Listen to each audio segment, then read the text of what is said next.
এতিয়া চাম লেভ-ভাইগটস্কি থিওৰি। এইটো বহুত বেছি ইম্পৰ্টেণ্ট হয় আৰু ইয়াৰ পৰা কুৱেশ্যন প্ৰতিবাৰে আহেই, নাহাকে নাথাকে। জিন পিয়াজে আৰু লেভ-ভাইগটস্কিৰ পৰা বহুত কুৱেশ্যন অহা দেখা যায়। চ' চাওঁ যে Vygotsky is known for the social development theory. Lev Vygotsky সামাজিক বিকাশ তত্ত্বৰ বাবে বিখ্যাত, মানে ছ'চিয়েল ডেভেলপমেণ্ট থিওৰিৰ বাবে বিখ্যাত। পিয়াজে ব্যক্তিগত চিন্তাক গুৰুত্ব দিছিল, কিন্তু ভাইগটস্কিয়ে সমাজ আৰু মানুহৰ লগত যোগাযোগ মানে ছ'চিয়েল ইণ্টাৰেকশ্যনত অধিক গুৰুত্ব দিছিল। তেওঁৰ মতে সমাজৰ লগত মিহলি থাকিলে শিশুৰ বিকাশ হয়। He believe that language develops through social interaction. তেওঁৰ মতে লেংগুৱেজ বিকাশ সামাজিক পাৰস্পৰিক ক্ৰিয়াৰ জৰিয়তে হয়। শিশু কেৱল কিতাপ পঢ়ি ভাষা নিশিকে, তেওঁ মাক দেউতা, শিক্ষক, বন্ধু আৰু সমাজৰ সৈতে কথা পাতি লেংগুৱেজ শিকে। Language plays an important role in cognitive development. Language জ্ঞানীয় বিকাশত যি গুৰুত্বপূৰ্ণ ভূমিকা পালন কৰে, যে লেংগুৱেজৰ জৰিয়তে শিশুৱে চিন্তা কৰে, সমস্যা সমাধান কৰে আৰু নতুন জ্ঞান আহৰণ কৰে। লেংগুৱেজ আৰু থিংকিং একেলগে বিকাশ লাভ কৰে। Important লেভ-ভাইগটস্কিৰ MKO। MKO মানে মোৰ নলেজেবল আদাৰ। An MKO is a person who has more knowledge or skills than the learner. Examples: teacher, parent, friend, senior. MKO হৈছে এনে এজন ব্যক্তি যাৰ জ্ঞান বা দক্ষতা শিক্ষাৰ্থীতকৈ বেছি, মানে ষ্টুডেণ্টতকৈ বেছি, যিজনে তোমাতকৈ বেছি জানে আৰু তোমাক শিকাব পাৰে, তেওঁৱে MKO। এক্সাম্পল টিচাৰ হ'ব পাৰে, পেৰেণ্ট হ'ব পাৰে, ফ্ৰেণ্ড হ'ব পাৰে। এতিয়া আহিব ZPD। ZPD মানে zone proximal development. ZPD is the gap between what a child can do independently and what a child can do with guidance from an MKO। তাৰ মানে ZPD হৈছে শিশুৱে নিজে কৰিব পৰা কাম আৰু মোৰ নলেজেবল আদাৰৰ সহায়ত কৰিব পৰা কামৰ মাজৰ ব্যৱধান। ধৰা তুমি নিজে ডিভিজন কৰিব নোৱাৰা, টিচাৰে অলপ সহায় কৰিবও পাৰে। এই মাজৰ অংশটো হৈছে ZPD আৰু হেল্প কৰাৰ পিছত, ক্লু দিয়াৰ পিছত কি আৰামছে সলিউশনটো কৰিব পাৰে, এইটো হৈছে ZPD। স্কাফোল্ডিং। স্কাফোল্ডিং কি? Scaffolding means temporary support given by a teacher or adult. Support is gradually removed as the learners become independent. স্কেফোল্ডিং মানে শিক্ষক বা ডাঙৰ মানুহে দিয়া অস্থায়ী সহায়তা, যে আৰম্ভণিতে টিচাৰে সহায় কৰে, লাহে লাহে ষ্টুডেণ্টে নিজে কৰি শিকে, তেতিয়া কি কৰে, টিচাৰে সহায় আঁতৰাই দিয়ে। মানে শিক্ষাৰ্থী স্বাৱলম্বী হোৱাৰ লগে লগে সহায় লাহে লাহে আঁতৰাই দিয়া হয়।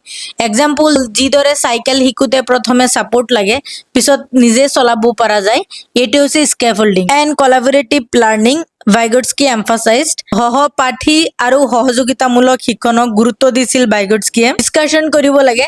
ষ্টুডেণ্টে কেৱল টিচাৰৰ পৰা নহয়, বন্ধুৰ লগত গ্ৰুপ ডিছকাশ্যন, পেয়াৰ ৱৰ্ক আৰু টিম ৱৰ্ক কৰি বহু কথা শিকিব পাৰে আৰু সেয়েহে লেভ-ভাইগটস্কি এইটো গুৰুত্ব দিছিলে।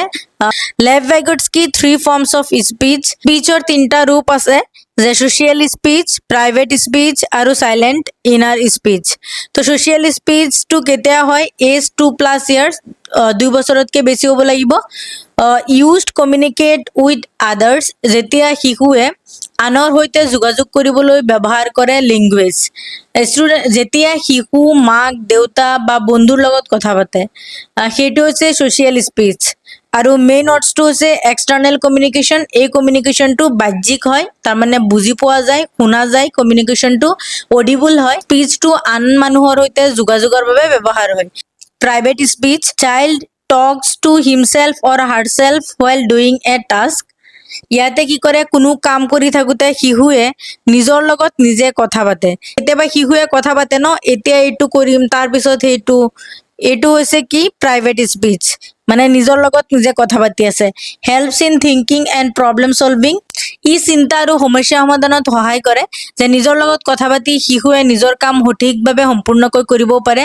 আৰু এইটো হয় চেল্ফ ডাইৰেক্টেড কগনেটিভ ফাংচন, মানে নিজমুখী স্পীচ হয় আৰু জ্ঞানীয় কাৰ্য হয়। এই প্ৰাইভেট স্পীচে শিশুৰ চিন্তা শক্তি আৰু প্ৰব্লেম চলভিং উন্নত কৰে আৰু এইটো অডিবল হয়, তাৰমানে শুনিব পাৰি, যে নিজৰ লগত নিজে কথা পাতে। কেতিয়াবা চাবচোন, যে বাচ্চাবিলাকে খেলি আছে আৰু নিজৰ লগত নিজে কথা পাতি আছে, কিন্তু আমি শুনা পাওঁ এইবিলাক কথা, সেইটো হৈছে অডিবল।